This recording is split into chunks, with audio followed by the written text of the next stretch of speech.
Bonjour les amis, bonjour à tous. Ça fait plaisir, ça fait plaisir. C'est génial. Franchement, nouvelle actu les amis. Nouvelle actu sur les joueurs binationaux. Et là, on va commencer directement avec les joueurs qui auraient pu jouer pour un autre pays que leur nationalité, on va dire, de base. On commence avec notre ami Eden Hazard. Eden Hazard qui aurait pu jouer pour l'équipe de France. Pipo, t'en penses quoi? Est-ce qu'il a sa place en bleu? Moi, le problème que je vois dans Eden Hazard, c'est qu'il joue au même poste que Florian Thauvin.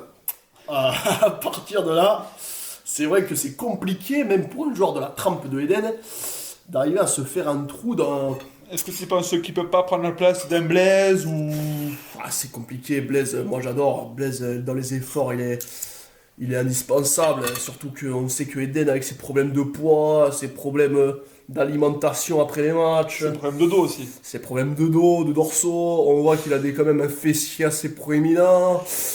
Tout ce genre de choses, franchement, Donc pour toi, Hazard, sélectionné ou pas quand même? sélectionné. Sur le banc, à la place de Lemar? Je pense entre Lemar et... Il y a Ça se match, tape, il y a ça se match, tape, il y a ça se match. Mais je pense qu'il serait quand même dans les 23, compte tenu quand même qui actuellement il joue au Real Madrid. Et on refuse pas le Real Madrid, ça c'est sûr. Autre joueur de l'équipe de France, Fekir là, qui joue pour l'équipe de France, enfin qui est sur la banquette. Moi, j'aurais bien vu avec le DZ. Mais moi, quelle déception de voir Fekir rejouer, rejoindre les Bleus. On sait très bien, Fekir, il doit jouer avec l'Algérie. Pour lui, c'est une mission d'un joueur de sa trempe, c'est un défi énorme. De jouer avec l'Algérie pour leur faire remporter une Coupe du Monde, une CAN. La CAN c'est déjà fait, bravo à eux. Ils l'ont fait sans Nabil, mais avec Nabil, tu peux viser bien plus haut qu'une CAN. Et pourquoi pas une Coupe du Monde. La doublette Mahrez de Fekir, ça t'excite un peu? Non, moi ça m'excite.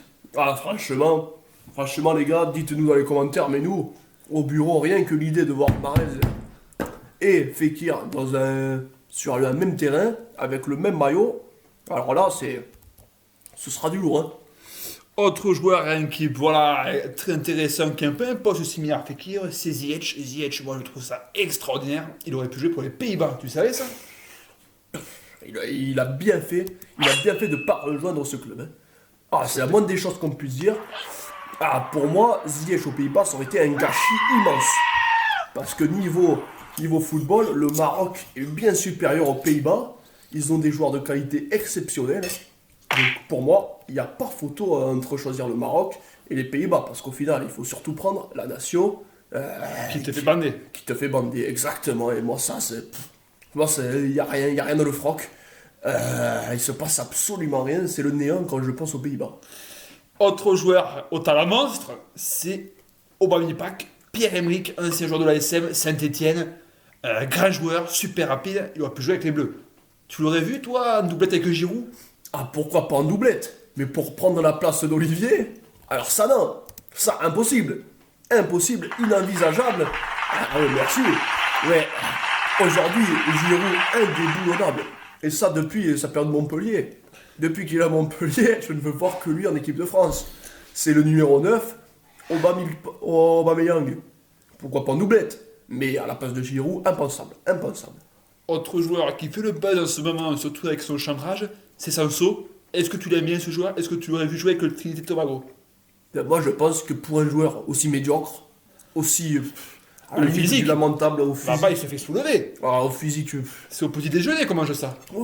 exactement. Comment être pas plus d'accord avec toi? Il n'aura pas eu sa place, que ce soit en Trinité ou avec l'Angleterre.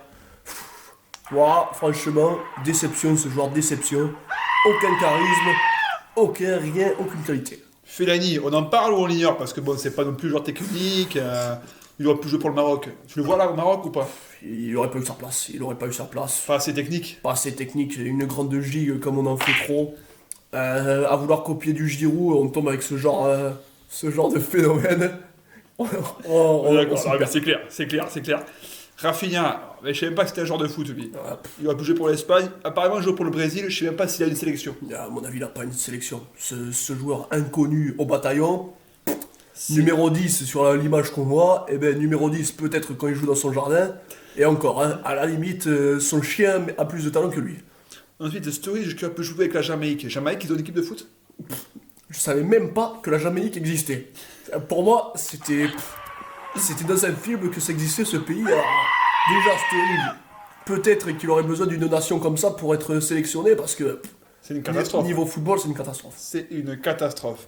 Dernier joueur, c'est donc Antonio Rüdiger, défenseur de la Mannschaft.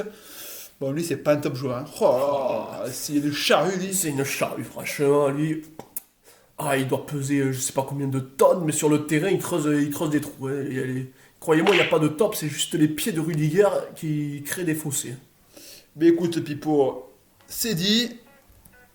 À toutes, à bientôt.